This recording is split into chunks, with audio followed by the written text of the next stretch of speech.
Vamos iniciar uma live sobre violência contra a pessoa idosa.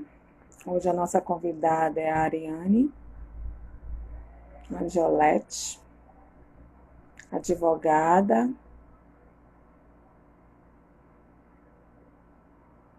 Advogada ela. Vamos aguardar. Vamos aguardar que ela chegue. Enquanto isso, vamos se organizando aqui.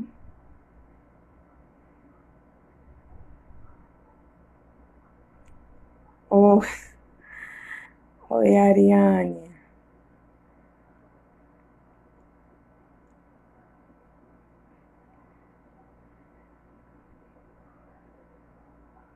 Bora ver se o pessoal entra, né, Ariane? Ariane, agora é tu que pede? Porque não tá pedindo aqui agora.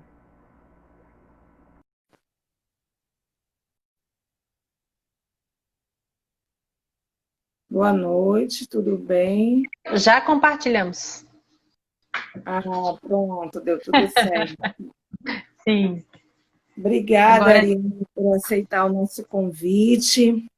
É uma honra imagina. contar com você aqui. Nós somos amigas virtuais, né? É Mas, isso aí. mas com os mesmos objetivos da defesa da pessoa idosa, do controle Uhum. social, da participação social. Isso é muito importante. Essa pandemia trouxe várias pessoas aí, acho que se formou um círculo de pessoas bastante engajadas, né? Foi um lado positivo que eu vejo desse movimento todo. A É, gente conhecer assim, pessoas.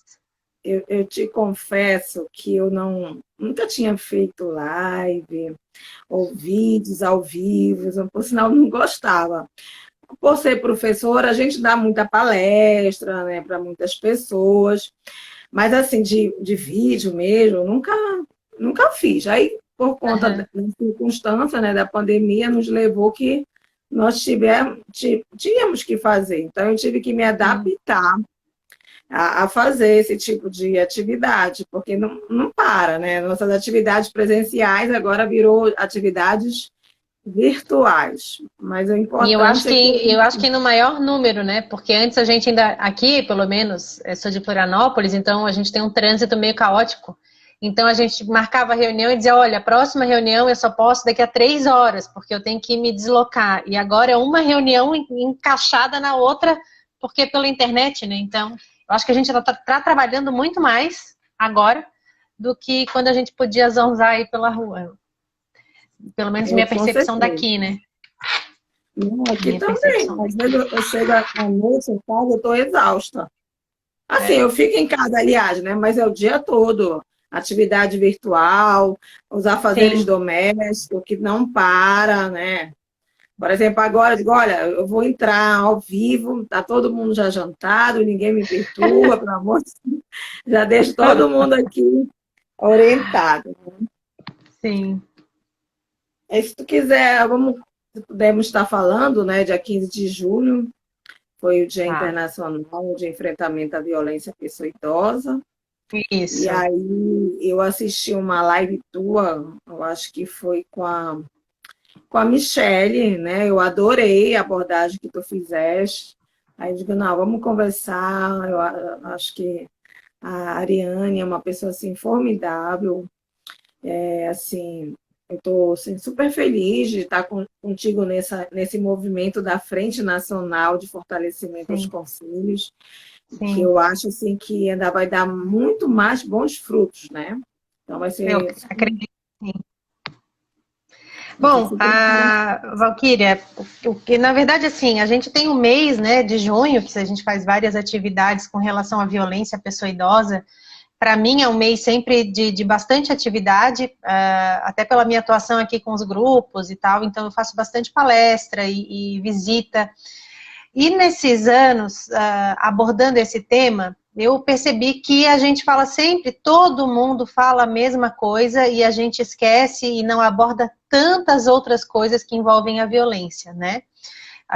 Eu sempre trago para discussão não a violência pela violência em si, mas a violência que acontece quando a gente nem sabe que está sendo violento, né? A gente nem sabe que está sendo agressor. A gente tem uma série de violências que se discutem, né? A violência negligência emocional, a física, patrimonial. A patrimonial tem sido um foco de preocupação de quem trabalha com a violência contra a pessoa idosa nesse momento. Não só contra a pessoa idosa, mas pessoa com deficiência, enfim, as pessoas que têm sua mobilidade reduzida, né? Porque no momento de pandemia em que todo mundo diz fica em casa, fica em casa, fica em casa, essa pessoa vai ter que entregar o seu cartão de banco, ela vai ter que entregar o seu cartão de benefício para alguém sair por ela para fazer saque, né? Então, tem sido algo que tem me preocupado bastante, apesar de ser uma violência que quase nunca é denunciada, né? Os idosos são geralmente vítimas dos seus cuidadores, sejam eles familiares ou formalizados. Então, os filhos, as filhas, as noras, os genros, os netos. Então, a gente tem muita dificuldade de alcançar essa violência. Acho que muito mais do que a violência contra a mulher, né? A mulher um dia se cansa e larga o marido.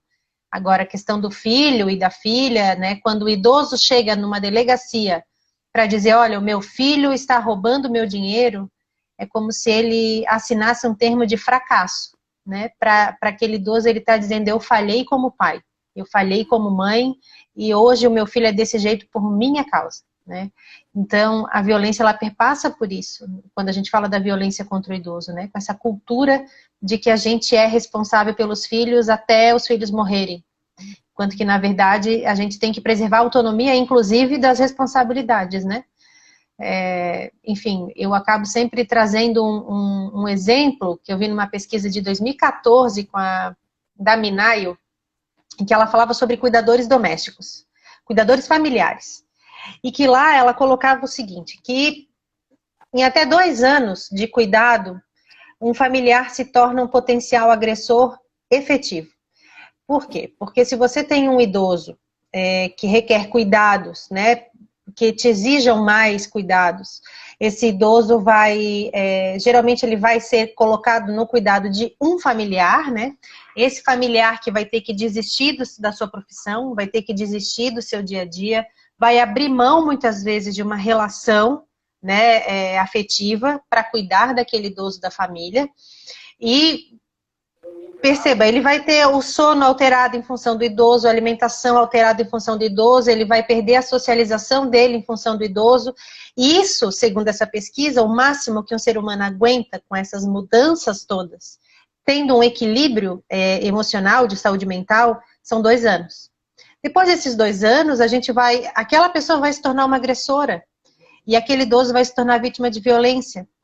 Mas aquele agressor, ele não é agressor só porque ele quer, entende? É porque ele tem que externalizar todo esse estresse, toda essa tensão, a frustração de uma vida inteira, sem apoio familiar, sem apoio da rede, né, pública, e ele vai acabar exteriorizando isso no idoso que está ali do lado dele.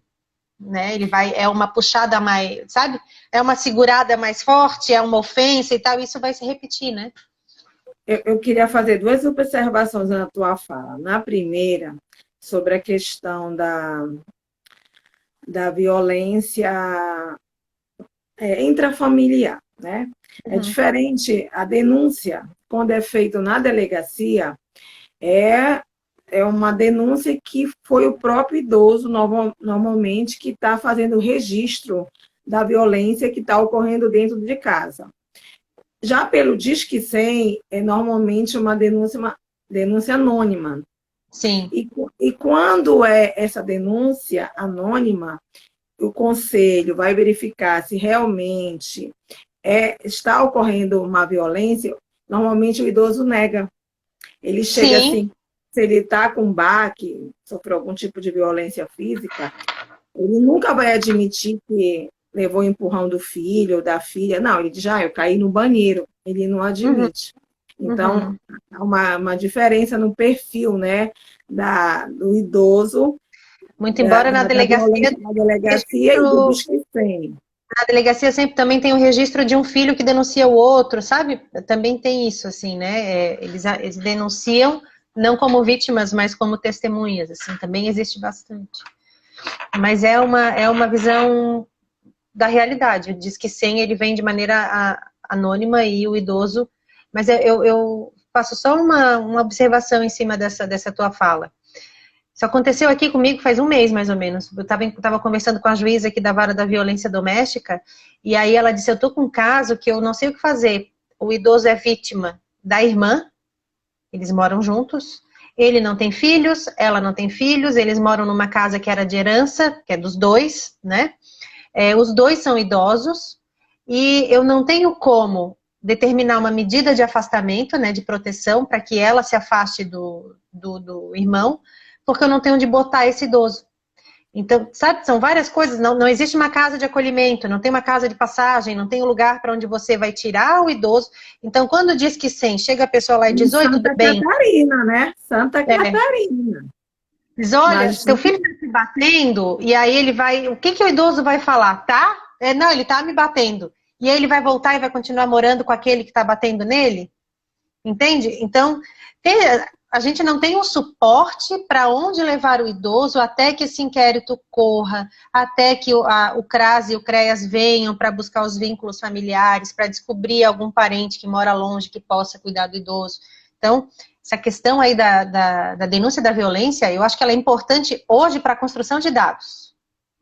Porque se você sabe em qual bairro acontece mais a violência, quais os tipos de violência, talvez a gente consiga pensar em planos de fuga, né?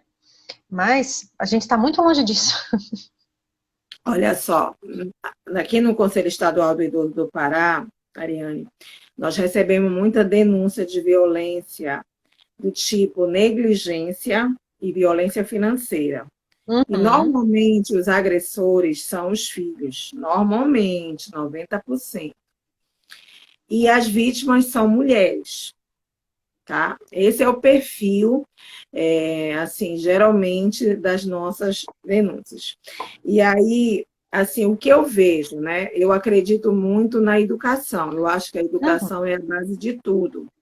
Eu acho que um artigo que é importantíssimo, que ele não é levado muito a sério, que é o artigo 22 do Estatuto do Idoso, que diz inserir a temática do envelhecimento no ensino, a fim de produzir conhecimento. Então, vamos assim, se a maioria dos agressores são os filhos, é porque eles não estão sabendo lidar com essa velhice, né? Porque tem esses conflitos intergeracionais.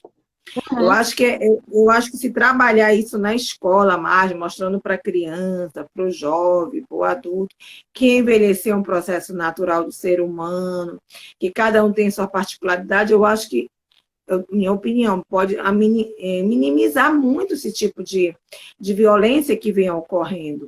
E as pessoas às vezes não entendem, né? Que, eu já falei 10 vezes, ele não entende que eu falo, não, mas é porque ele tem dificuldade auditiva, então tu tem que falar mais alto. Sim. Eu digo algumas coisas assim. Entrou duas amigas da educação, a Clarice e a Dijane, sejam bem-vindas, entraram na hora que eu estou falando sobre a entrando e saindo, gente, pessoal espiando. Mas eu tenho duas questões que eu sempre levanto quando a gente fala de educação em relação à intergeracional. A primeira é que a educação formal, ela deve abordar o assunto, né? Mas a educação familiar, ela tem que ser em primeiro lugar. Não adianta a escola falar sobre envelhecimento e sobre idoso se a própria família não vai tratar o seu idoso com o respeito que eles escutam na escola, né? Então, a primeira questão é essa. Então, se fosse abordado, né, o envelhecimento nas escolas, ainda assim a gente precisa do engajamento familiar para que esse conhecimento venha e seja colocado em prática. E segundo, quando a gente fala dos idosos hoje, talvez a gente tenha hoje uma geração mais a gente tem um grande número de idosos e que são de características muito antagônicas. A gente tem aquela senhora que não trabalhou, que dependeu do marido a vida inteira, que casou para morrer casada, que apanhou e achou que tinha que apanhar, sabe? A gente tem essa idosa no Brasil que vive de pensão, né? E que acha que o filho homem, no momento em que o marido morre, aquele filho homem vai assumir a frente da família. Assim como a gente tem ao mesmo tempo mulheres dessa mesma idade, mas que estudaram, foram atrás, construíram uma carreira, estão casadas porque querem, né? Tiveram ou não tiveram filhos. A gente tem esses dois lados, né? E a gente tem entre esses dois polos uma série de tipos de idosos. Aqueles que trabalharam, mas não trabalharam garantindo o seu futuro. Aqueles que deixaram de trabalhar para os seus filhos estudarem. Enfim, a gente tem hoje esse bojo de idosos e que talvez fique mais difícil a gente construir políticas públicas por conta disso. Primeiro porque o Brasil, isso é uma coisa que eu falo muito, quando a gente fala em violência contra a pessoa idosa, a gente fala do idoso pobre, que está lá na comunidade, né? É uma violência. Lá a gente trata do todo. E aí a gente vem para a sociedade de classes mais abastadas e a gente coloca ali só a violência patrimonial, como se ali não houvesse a negligência, como se ali não houvesse a violência física, sabe? Então a gente, inclusive, separa as violências por classe social, né? Aqui em Santa Catarina tem Balneário Camboriú, que é uma cidade que acho que todo mundo já ouviu falar, que tem os prédios mais altos da América Latina, enfim. E eles têm um projeto que é muito interessante da prefeitura, chamado Projeto Abraço. É um projeto que envolve toda a rede de enfrentamento da violência. Eles trabalham juntos, no mesmo lugar, em sistema de 24 horas de plantão, e eles têm um local de passagem. Então, o idoso que é retirado da casa fica até uma semana, até eles conseguirem se ajeitar. 90% dos idosos atendidos, 90% dos idosos, ano passado foi 92%, enfim, sempre gira em volta de 90%. São os idosos que a gente fala que são da primeira quadra da praia, onde o apartamento mais barato é 5 milhões de reais.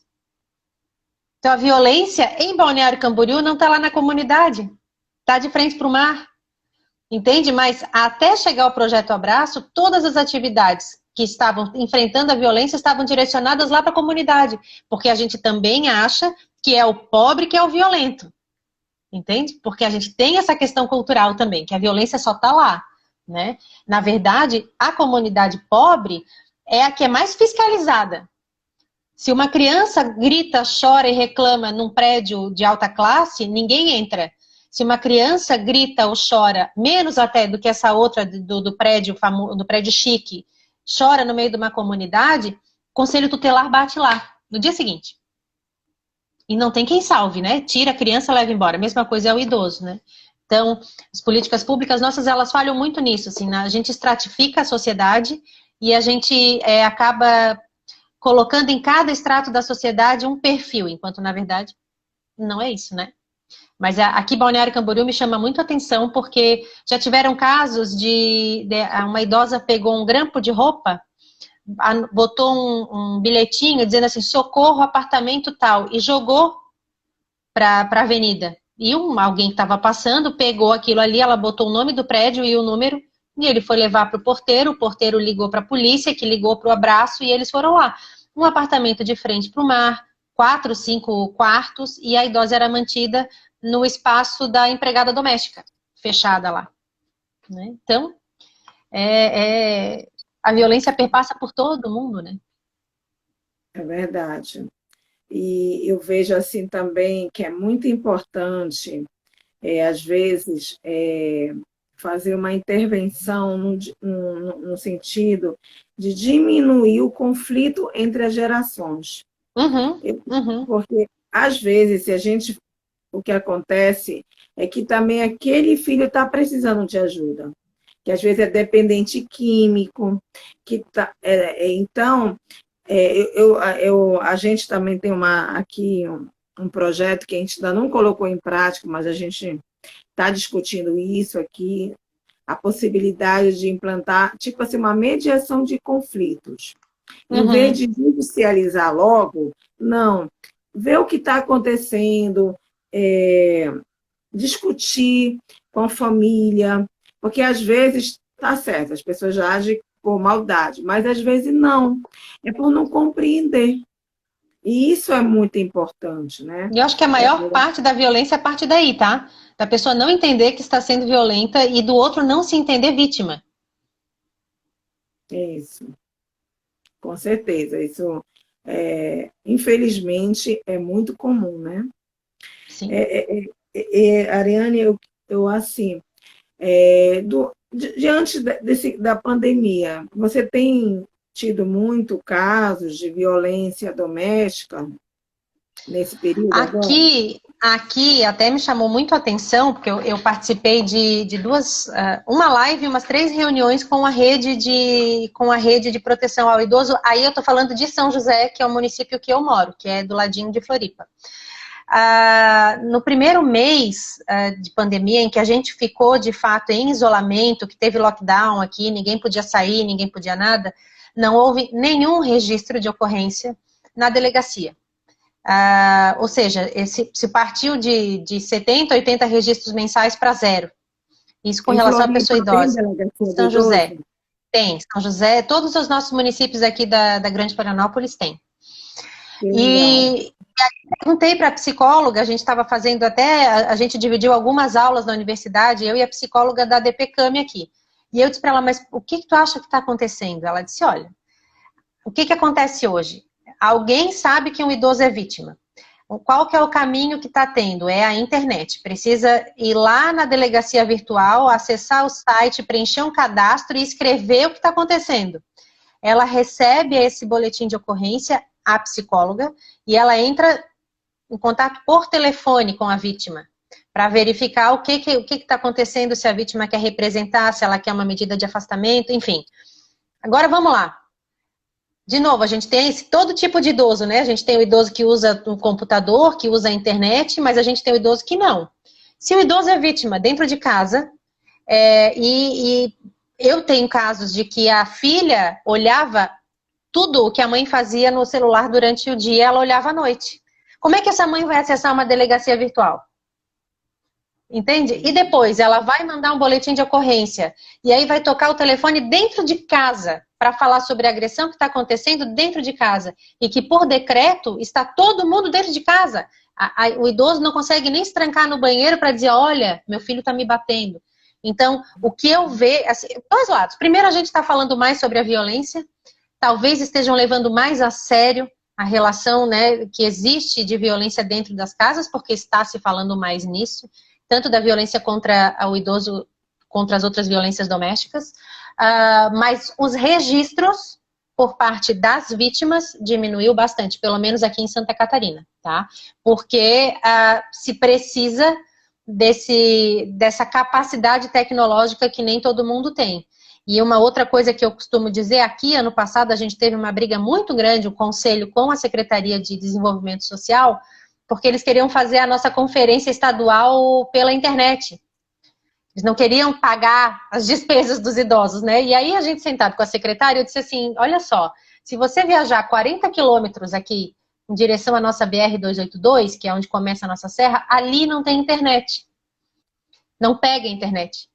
Então, sabe, como é que você vai querer que um idoso que mora um pouquinho mais afastado faça uma denúncia pelo computador, pelo celular?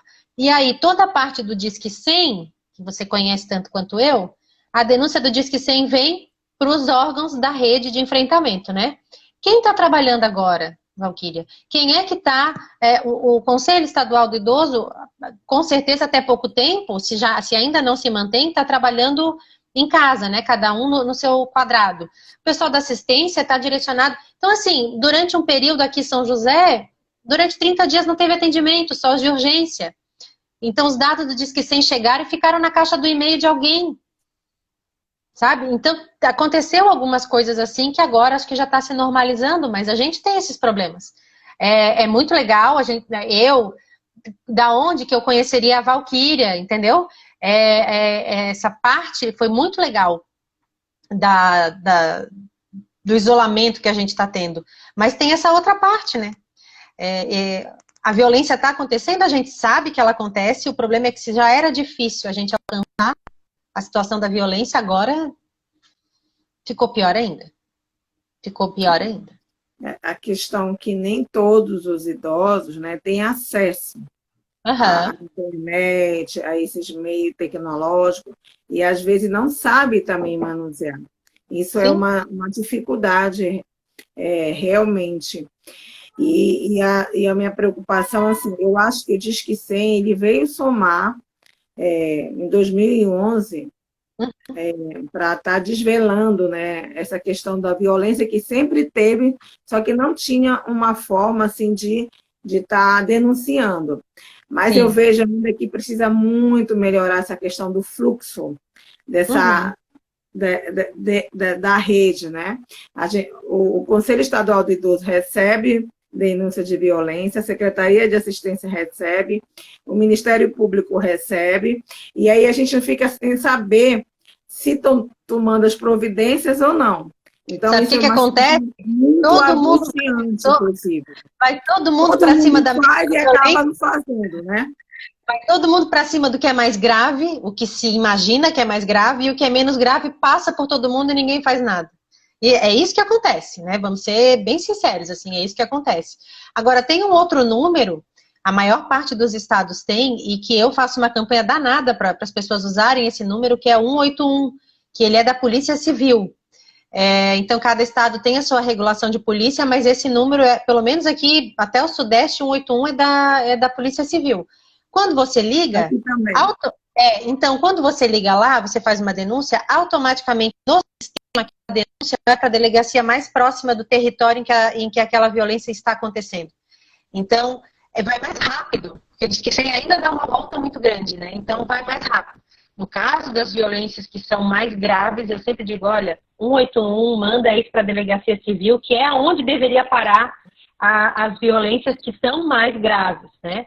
A gente tem uma parte da violência que a gente conversou aqui, que elas podem sim ser algo de mediação, de conciliação familiar, e não precisa chegar na delegacia. Elas podem parar no CREAS, né? Mas a sociedade ainda não está preparada para conseguir distinguir isso, então, na dúvida, eu sugiro que denuncie e deixa para quem sabe fazer essa triagem, né? Do que é violência de fato, que precisa ser colocada lá na delegacia, e o que não é, né? Talvez, acho que a gente... uma central de notificação, que eu acho que é isso que está faltando também, porque às vezes não é caso de polícia criminal, mas é caso que é da área da assistência, então eu acho que, ou da saúde, então eu acho que a central de notificação que poderia estar fazendo essa triagem, encaminhando para o setor competente. Sim. Então eu acho que isso ainda precisa muito melhorar. A gente discute desde a primeira Conferência Nacional do Idoso. O título da primeira conferência, a criação da rede de atendimento à pessoa idosa, a RENAT. Isso vai longe e ela não vai ser construída tão cedo. Pois é, está em eterna construção essa rede de atendimento. Eu sou bem crente. Sabe por quê? Porque a gente tem um problema no Brasil em que as políticas, elas pertencem às pessoas que estão naquela situação, né? Não são políticas de Estado, são políticas de governo. Então, quando, pelo menos eu no Conselho, eu estou atravessando a terceira gestão. Meu Deus, quando trocou o governo do Estado, se mesmo que permaneça o mesmo partido, a gente começa tudo de novo. Aí muda o cargo comissionado que cuida daquela cadeira, aí começa tudo de novo. Muda o promotor da central de apoio da promotoria, começa tudo de novo. As pessoas não fazem os registros, no conselho é a mesma coisa. Muda a diretoria, começa tudo, porque a gente não tem o registro das coisas, né? E essa necessidade de vaidade que as pessoas têm de dizer que eu assinei, então foi feito na minha gestão, foi eu que fiz, né? Não é uma coisa institucional. Isso para mim, por isso que eu sou muito descrente na formação de uma rede efetiva. Porque todo mundo quer assinar, que fez parte da rede, que faz parte da rede, mas também não querem deixar que o outro leve o louro do negócio, né? Então, assim, fica uma disputa de ego danada, é o que eu vejo, isso eu vejo na minha turma na advocacia, ao invés dos advogados, que são poucos que trabalham com direito do idoso, conseguirem se coordenar para fazer uma série de trabalhos em conjunto, esses advogados acabam cada um trabalhando por si, quando não, um atrapalhando o trabalho do outro, entende? Então, eu acho que ainda tem muito ego aí nessa história toda e as pessoas perdem, a gente perde oportunidade, perde tempo. O trabalho da frente tem me ensinado muito isso, que as pessoas conseguem trabalhar em conjunto sem precisar aparecer mais do que o outro, né? Assinando todo mundo junto um trabalho que às vezes um contribuiu 10, outro 20, outro 30%, mas que é um trabalho coletivo, né? Então a gente lá na frente isso tem sido muito grato para mim. Mas eu não acredito ainda na construção de redes de enfrentamento à violência, de protocolos efetivos, por conta disso. A cada 4 anos começa tudo de novo, né? Eu acredito ainda, Ariane. Ai, que bom! Assim, mas aí, nós estamos... E tu acredita também, apesar de negar. Mas tu acredita. Se tu não acreditasse, tu não estava no conselho, tu não continuava, tu não estava te movendo na frente, tu acredita. Mas tu só fizeste o desabafo, que é verdade. Agora, sim, por exemplo, em termos de representação de conselheiro governamental no Conselho Estadual do Idoso aqui do Pará, no nosso regimento permite que o representante governamental não seja necessariamente o gestor. E isso foi um grande avanço, porque no início a gente tinha muito conselheiro fantasma. Eles estavam lá, digamos, de fato, né, foram, digamos assim, empossados pelo decreto governamental. Estavam de direito, mas não estavam de fato. Mas não iam, porque não dão conta. O secretário de Estado de Assistência da Saúde não dá conta de estar representando todo o seu órgão em todos que é conselhos de direito ou conselho de setorial. Então, eles vão priorizar o conselho que é da pasta deles, no caso, o conselho de assistência, mas do idoso, os outros conselhos de direito, eles não dão conta. Então, isso foi um avanço para a gente permitir que os representantes governamentais no conselho não necessariamente tinham que ser o gestor. Outra situação também que a gente sempre recomendava quando trocava a gestão é que fosse um servidor efetivo. Para evitar que quando tivesse mudança de governo, por ele ser só cargo comissionado, ele não saía, porque também isso era uma dificuldade. Um conselheiro governamental ser só cargo comissionado, mudava o governo, ele saía, e para nomear outro demorava assim, e terminava o mandato e não era nomeado. Então, era uma das coisas também que a gente resolveu. E também, eu tive a oportunidade de ser 2 vezes presidente do Conselho Estadual do Idoso do Pará. Na minha gestão, vamos dizer assim, eu estava conselheira presidente em 2009, a gente estava com uma dificuldade. O Conselho do Pará ele foi criado em 2004. E a gente tinha uma dificuldade da secretária executiva ser só cargo comissionado. E a gente observava que não atendia às expectativas. Então, em 2009, o pleno do Conselho decidiu que o cargo de secretária executiva do Conselho do Idoso tinha que atender 3 critérios. Quais são os critérios? Como o Conselho ele é vinculado à Secretaria de Estado de Assistência Social, ele é vinculado, mas totalmente dependente. Então, a Secretaria Executiva tinha que ser efetiva da Secretaria de Estado de Assistência, porque o processo, ela ia saber, ir atrás do processo, com quem falar, com quem faltou, era muito mais fácil. Ter disponibilidade de tempo e também ter experiência em controle social. Então, a partir do momento que a gente definiu os critérios, nós fomos atrás da pessoa. E nós identificamos uma pessoa que ficou de 2010 até esse ano. Ou seja, foi 10 anos, é isso? 10 anos. 10 anos, e foi maravilhosa. Mas, infelizmente, esse ano, a Deise saiu, porque precisaram do cargo. Nós fizemos, acontecemos, mas não teve jeito. Então, isso Sim, deu uma grande quebra aqui no nosso Conselho Estadual do Pará. sim. Porque a Deise era uma pessoa assim, super experiente, ia atrás. Por exemplo, nós estamos com um problema sério. Nós criamos o Fundo Estadual do Idoso do Pará, demorou 6 anos. Começou na minha gestão em 2009, terminou, ele foi criado na minha gestão em 2017. E na hora de cadastrar na Receita Federal, colocaram ele como se fosse o fundo federal, em vez de ser um fundo estadual. Então, por conta disso, ele está inoperante, ele não está funcionando. Então, ainda está nessa questão burocrática. A gente está com uma lei lindíssima do Fundo Estadual do Idoso do Pará, mas não está funcionando. Então, são situações assim que nos angustia, mas a gente não pode desmotivar. Né? E que acaba, como o nosso tema é violência, e que acaba de alguma forma também fazendo com que o Conselho não execute ações, quer dizer, o Conselho não executa, né, mas não propicie a execução de ações voltadas para a educação, voltadas para o entendimento, né, do que é a violência, enfim. Queria falar aqui um pouquinho, Valquíria, eu até coloquei no dia 15, botei nos grupos que a gente está, que é aquela ferramentinha que eu uso, que é o violentômetro, né, que é uma forma...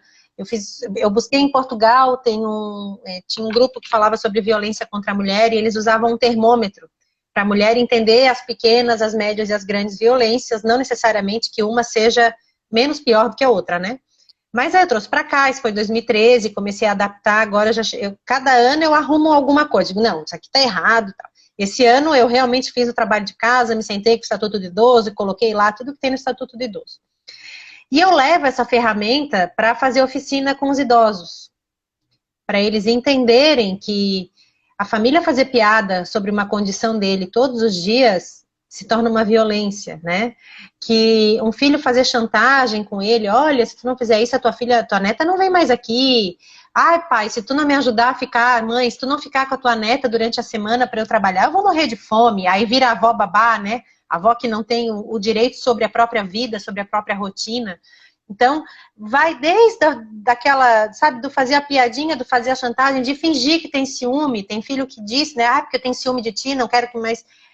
Então, tem várias questões assim. E quando eu faço essa abordagem com os idosos, e levo impresso em formato de termômetro para eles, sempre fica 1 ou 2 no final na sala. Porque naquele momento eles se perceberam vítimas. Porque até então eles não tinham se tocado que a relação deles com os filhos era uma relação de violência, né? E, geralmente, claro, é uma violência que se externaliza na saúde mental, né? Então, o idoso vai ter depressão, vai ter ansiedade, ou vai ter um agravamento dos quadros, né, de saúde. Então, começa a ter pico de pressão alta sem saber por quê, a glicemia se altera sem saber por quê, e tudo vem da saúde mental. Então, eu passo por essas experiências e alguns idosos dizem para mim assim, posso levar esse papelzinho para casa? Eu digo, claro, eu dei para vocês, né? É porque eu vou pendurar na minha geladeira. Quem sabe assim o meu pessoal entenda o que estão fazendo. Isso já é um ato de coragem, né? O idoso levar para casa e botar na geladeira. Eu acho que existe muito esse papel, né, de empoderar, de mostrar, porque às vezes ele não percebe. Eu acho assim, a nossa legislação lindíssima. Estatuto do Idoso, a Política Nacional do Idoso, a Política Nacional da Saúde do Idoso. O que de fato precisa é conhecermos e brigar para que seja de fato. Por exemplo, a questão do atendimento prioritário. Quantas vezes a gente vê na fila idosos que ficam até com vergonha de exercer seu direito do atendimento prioritário, porque já sabe que vai ter confusão. Eu vou contar aqui, desculpa, eu sei que você é palestrante, mas deixa eu só contar um fato aqui. Uma vez eu estava num caixa de autoatendimento, aí tinha um senhor na minha frente. Aí eu disse assim para ele, o senhor não quer ir lá na frente? O senhor tem direito a ser atendido prioritariamente. Não, eu aguardo aqui. Tá bom. Aí, quando veio, passa uma senhora, ela vai lá para frente. Ele disse, olha essa senhora, cara de pau furando a fila. Eu disse, não. Ela está exercendo o direito dela de atendimento prioritário. Ele disse, mas eu sou idoso, eu estou na fila. O senhor está exercendo seu direito de não exercer seu direito. Então, tem toda essa questão, né, de não respeito do próprio idoso. E aí os idosos acabam ficando aquela, não, eu prefiro eu prefiro aguardar. Então, é uma situação assim que... É que a eu gente tem o acho idoso assim, que não aparenta ser idoso, né? Vamos lá, não tem a imagem que a sociedade pintou do idoso, né? A gente tem os com idosos que certeza. não são aquela senhorinha que usa colarzinho de pérola, o coquinho, né? Que não é aquele idoso que está de boina, que usa o suspensório, que é esse o desenho que tem nos livros didáticos do idoso, né? É esse o desenho. Se você colocar no Google idoso, vai aparecer fotos de idosos e esses bonequinhos, né? Então, quando a pessoa não se encaixa nesse quadradinho, os outros não dão direito a ela. Eu já escutei isso. Pô, mas aquele ali tem mais saúde do que eu. Mas não tem problema. O acesso ao direito não é pela condição de saúde, é pela idade. Se você fez 60 anos, você tem o acesso àquele direito. Não me importa se você usa bengala ou se você corre uma maratona de 42 quilômetros. Se você é idoso, você vai ter o direito do atendimento preferencial, da prioridade de processos, né? Você vai ter direitos. É pela idade, não é pela condição. E acho que cai muito nisso, assim, né? Às vezes tem uma pessoa na fila que tem 50 anos e vai um segurança lá do supermercado, passa a mão no braço da pessoa e leva a pessoa para o preferencial, e ela não tem 60. É porque a gente tem essa coisa de que o cabelo branco, a pessoa que tá, né, que tem uma aparência mais envelhecida, é o idoso da história. E nem sempre é, né?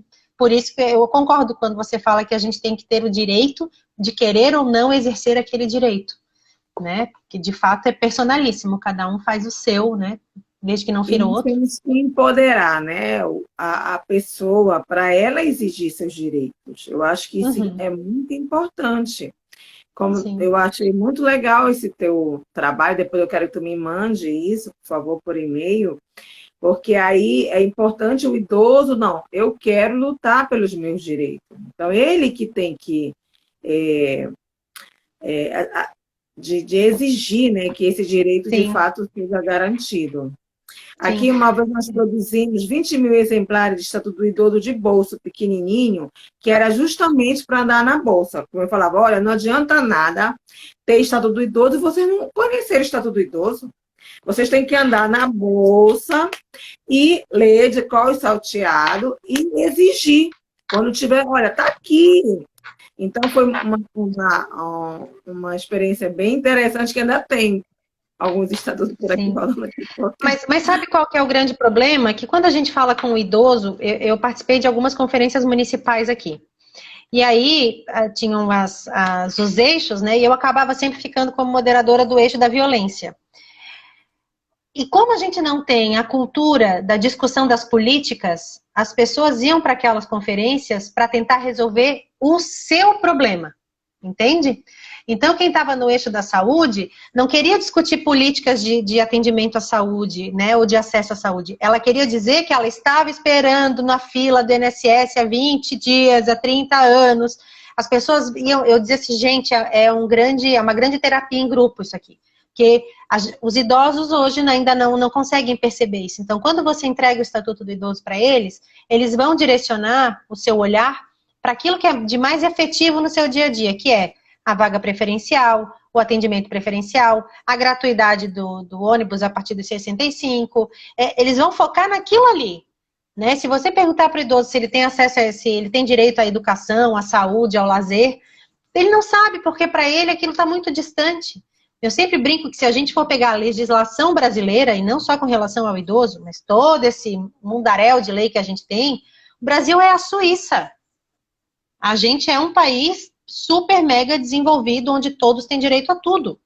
Entende? A grande questão é que a gente não consegue tirar isso do papel e o próprio brasileiro não consegue entender que para você ter acesso, por exemplo, ao medicamento que está lá na farmácia do posto de saúde, primeiro você tem que entender como esse remédio chegou lá, né?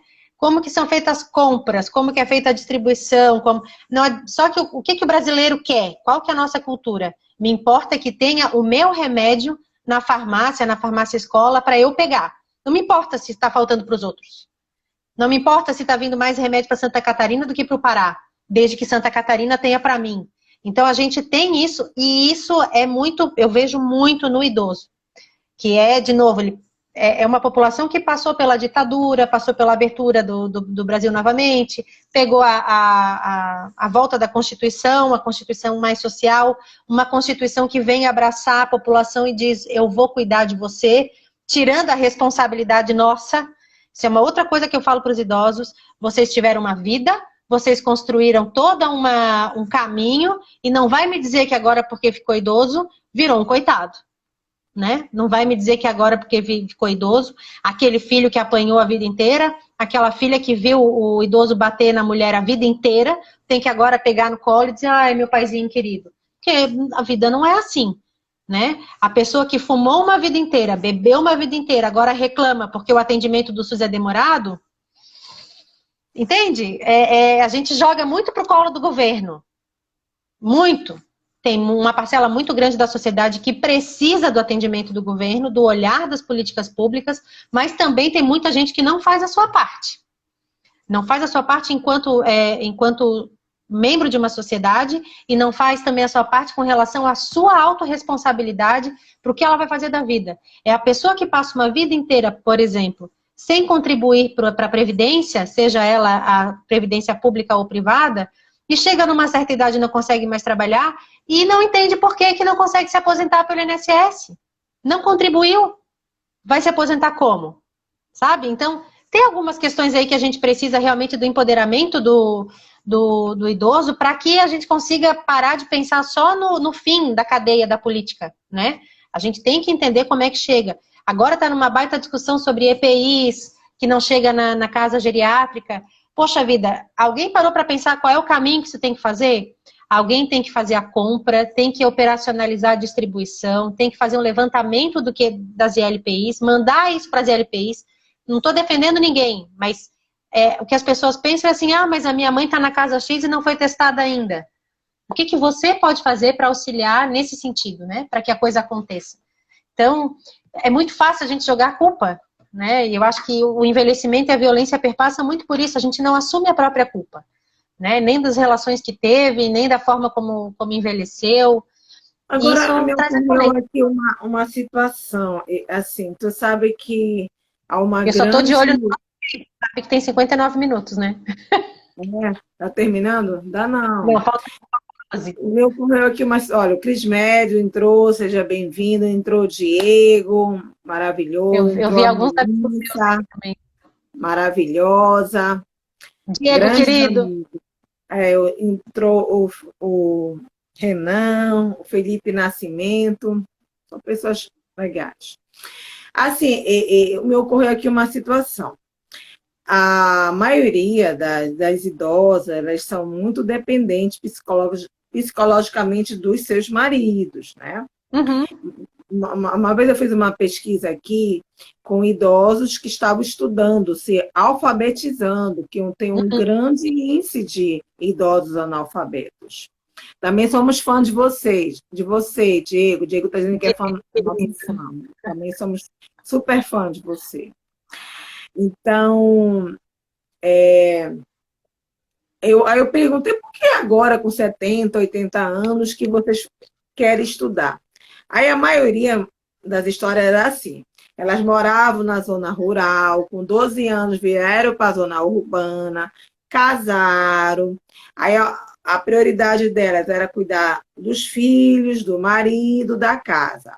Aí os filhos cresceram, foram para suas casas, o marido morreu, e agora que estão viúvas, e os filhos, é o ninho vazio, né? E os filhos estão na sua casa, que elas sentiram necessidade de ter um tempo para elas. Agora o tempo é para mim. Então eu quero ler e escrever para quê? Para pegar o ônibus, para ler o folheto da missa, para ver a bula do remédio. Então é interessante também, eu acho assim, tu tá falando assim, nós também tem que ver os dois lados, né? Sim.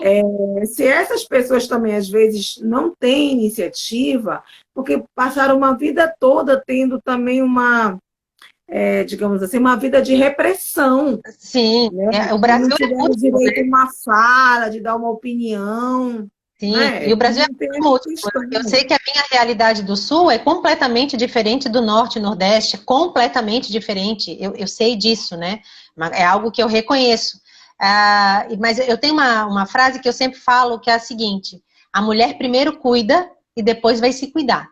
Né? Então, ela primeiro cuida da casa, cuida do marido, cuida do filho e depois ela se cuida.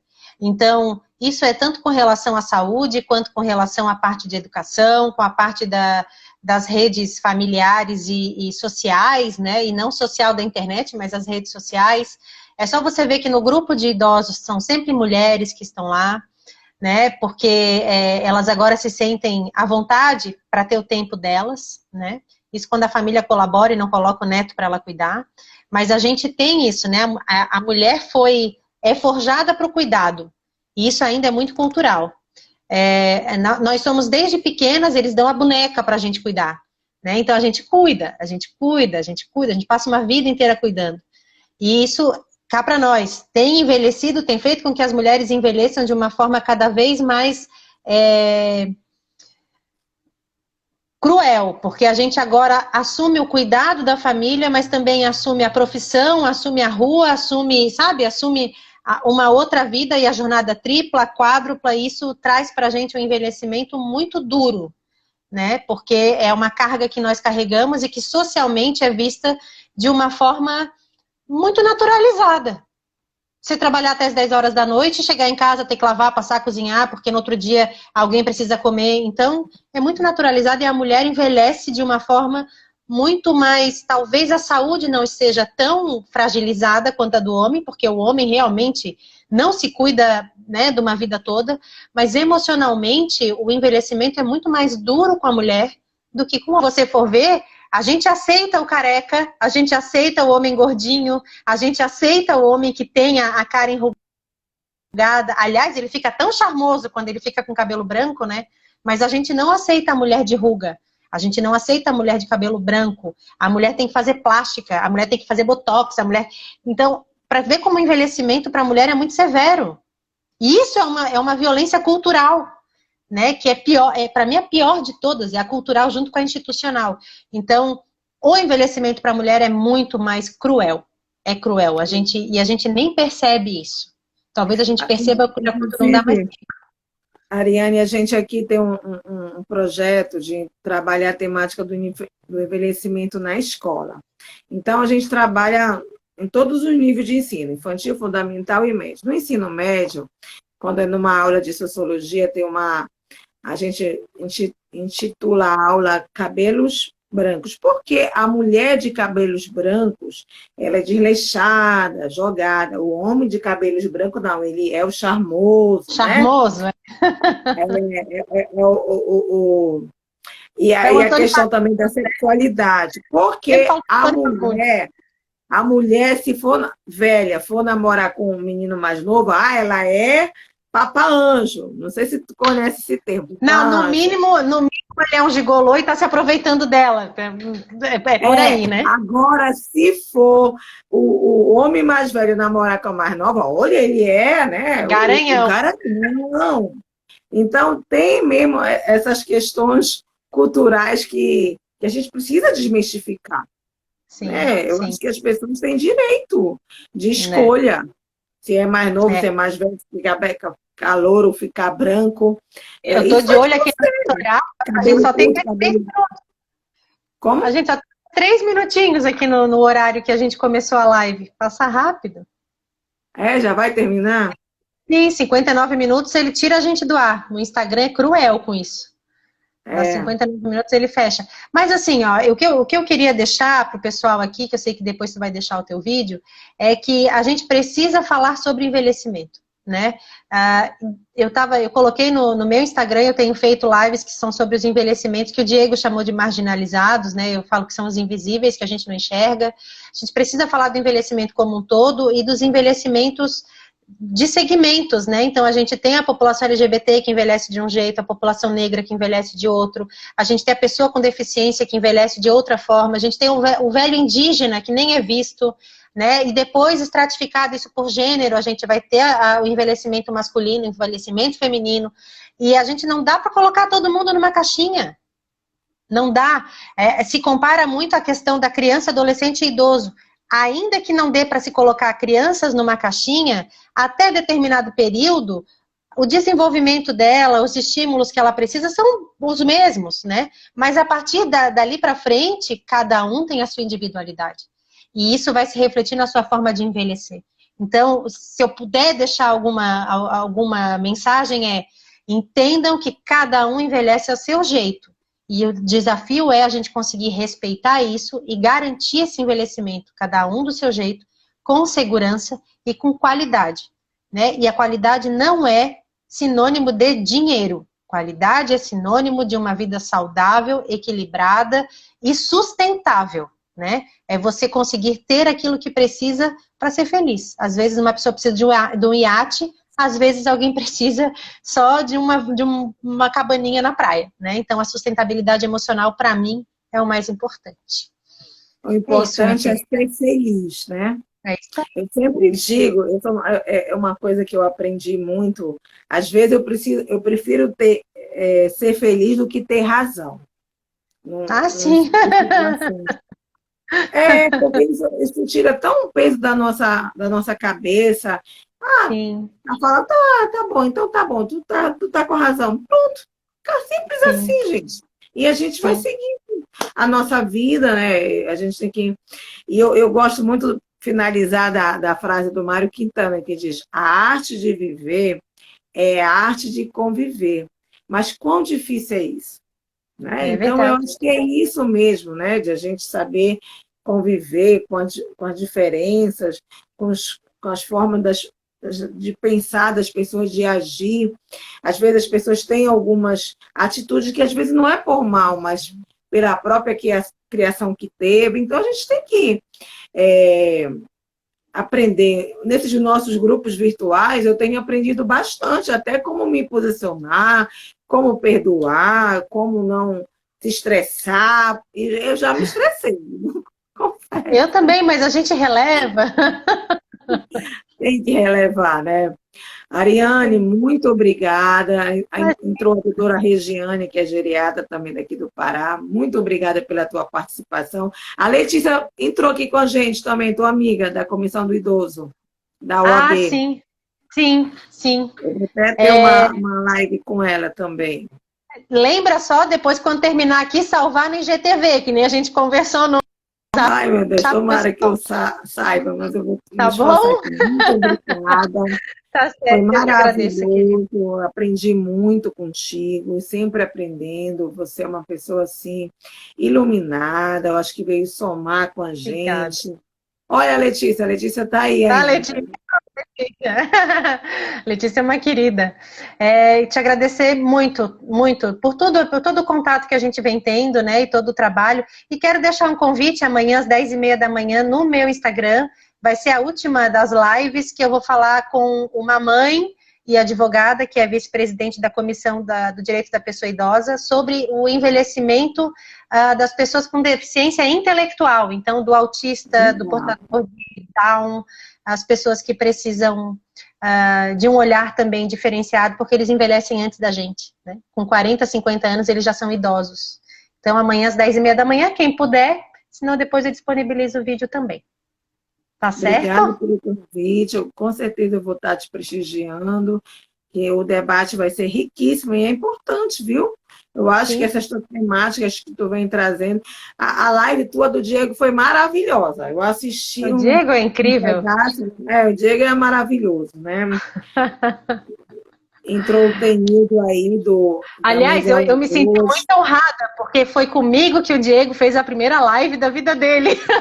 Eu fiquei muito... Olha só! Que legal! Já com ele. Mas né, a gente vai buscando pessoas de referência para poder trazer esses temas que ainda não são tão conversados, né? Falar o básico da violência contra o idoso, todo mundo consegue. Né? Tá, as informações estão aí. Agora, você pegar lá na entranha do que é a violência, né? A gente precisa de pessoas que estudem um pouco mais, que sejam mais dedicadas e aproveitar esses espaços, né? Para trazer essas informações. Eu converso com essas pessoas do lado de cá. Conversei com uma negra do ponto de vista de um branco. Conversei com uma pessoa LGBT do ponto de vista de uma hétero. Para perguntar mesmo, olha, o que eu posso fazer?